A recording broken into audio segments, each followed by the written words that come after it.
Viewers, क्या हाल चाल है? ठीक ठाक है. Hope so you are all fine. Today I am here with the second part of preposition. In order to understand the whole concept of preposition, you will have to see first part all too. तो अगर आपको पूरी preposition की पूरी video समझनी है, इससे पहले आपको पहला पार्ट देखना पड़ेगा. तो अब ये जो कि मैं दूसरे पार्ट की वीडियो बना रहा हूँ, तो मैं इसकी डिस्क्रिप्शन में फर्स्ट पार्ट का लिंक डाल दूँगा. तो इस सेकंड पार्ट को समझने से पहले फ़र्स्ट पार्ट देखना लाजमी है. चलें स्टार्ट करते हैं. अच्छा, जो फर्स्ट पार्ट हमने किया था वो दूसरी प्रपोजिशन थी, और ये हैं preposition on the basis of function, यानी कि यूजेज. जब हम यूज़ करते हैं प्रपोजिशन को, ये तो उनकी बेसिस पे ये आती हैं. सबसे पहला होता है प्रीपोजिशन ऑफ टाइम, जो टाइम बताने के लिए इस्तेमाल होती हैं. जैसे कि नाम से ही ज़ाहिर हो रहा है, वो प्रपोजिशन ऑफ टाइम कहलाती हैं. जैसे कि at, on, in, by, of, from, since, away and toward. देखो, ही केम एट 4 o'clock, वो कितने बजे आया? 4 बजे आया. There are 7 week in a day, एक हफ्ते में 7 दिन होते हैं. I will finish this work by tomorrow.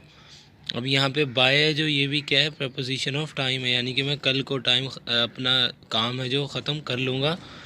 And the children's day is celebrated on 14 November. On है जो यहाँ पे, देखो ऑन 14 नवंबर, यानी कि जो चिल्ड्रंस डे है ना, बच्चों का दिन, वो कब मनाया जाता है? 14 नवंबर को मनाया जाता है. अब आगे चलते हैं, ये पढ़ते हैं हम प्रपोजिशन ऑफ प्लेस. प्लेस से यानी कि नाम से ही वाज़े हो रहा है कि जगह, ऐसी प्रपोजिशन जो जगह को बताने के लिए इस्तेमाल हो, उन्हें प्रपोजिशन ऑफ प्लेस कहा जाता है. जैसे कि on, at, in, from, inside, outside.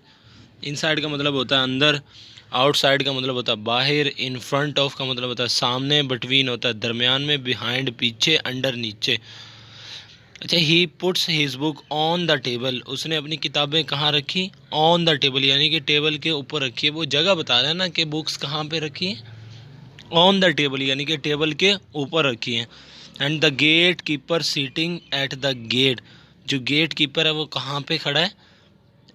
कहाँ पे बैठा है? गेट के ऊपर बैठा है. गेट के ऊपर बैठे का मतलब ये है कि गेट के चौकीदारी कर रहा है, या गेट के साइड पे बैठा है.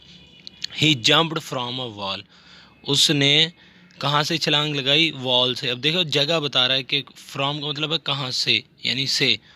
ही जम्प्ड फ्रॉम अ वॉल, उसने छलांग लगाई कहाँ से? दीवार से. इसके बाद होता है प्रपोजिशन फॉर डायरेक्शन और मोमेंट. डायरेक्शन रास्ता बताता है, मोमेंट का मतलब होता है हरकत. देखो, अप का मतलब ऊपर, डाउन का मतलब नीचे, ओवर थोड़ा ऑन से ऊपर होता है, अंडर नीचे होता है, अलॉन्ग साथ होता है, क्रॉस पार होता है, टू की तरफ होता है, इनटू अंदर होता है, थ्रू शुरू से, टूवर्ड्स उसकी तरफ. अब देखो, the cat jumped over the wall.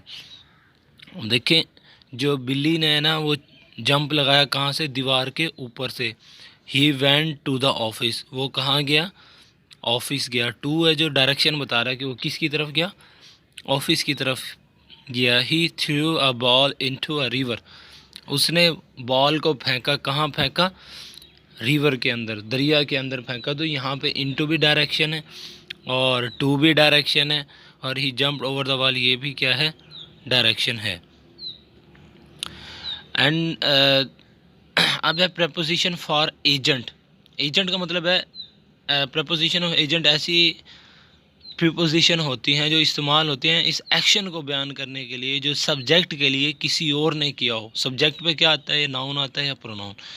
यानी कि नाउन या प्रोनाउन के लिए जो काम या सरगर्मी या एक्टिविटी जो किसी और ने की हो ना, तो वो एजेंट होता है. मिसाल के तौर पे आप ऑफिसर हो, तो आप अपना एक एजेंट रख लेते हो, तो आपके लिए वो सारे काम करता है, तो वो प्रपोजिशन ऑफ एजेंट है.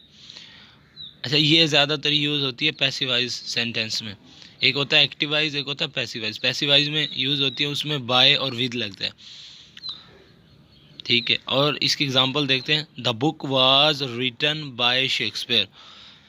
ठीक है, जो किताब है वो किससे लिखी गई है? शेक्सपियर ने लिखी है.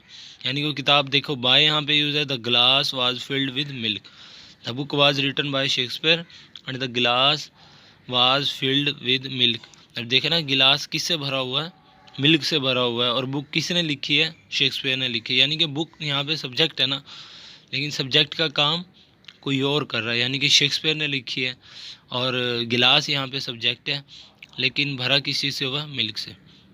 मतलब प्रपोजिशन फॉर इंस्ट्रूमेंट और मीन्स। इंस्ट्रूमेंट होता है आला, कोई भी चीज़ आलात वगैरह हो, और मीन्स होता है ज़राए।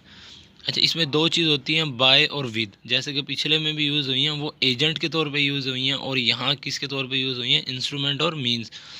बाय यूज़ होता है जब आप ट्रांसपोर्ट के थ्रू कहीं सफ़र करते हैं, और विद यूज़ होता है इंस्ट्रूमेंट या टूल के तौर पे। अब देखिए, he went to office by bus. जो बाय है ना, यहाँ पे मीन्स के ज़राए के ज़रिए यूज़ हुआ है, यानी कि वो ऑफिस गया है, किसके थ्रू गया है, बस के ज़रिए गया है। And he cut the Apple with the knife. अब यहाँ पे ये देखो, इंस्ट्रूमेंट आले के तौर पे यूज़ हुआ है कि उसने सेब को काटा। किस चीज़ के साथ काटा है, सेब को नाइफ़ के साथ काटा है। चलिए इसको दोबारा एक दफ़ा रिव्यू कर लेते हैं जो जो हमने पढ़ा है। Preposition on the basis of function पढ़ी हमने। प्रपोजिशन ऑफ टाइम पढ़ी है, जो कि टाइम बताने के लिए इस्तेमाल होती हैं, ठीक है।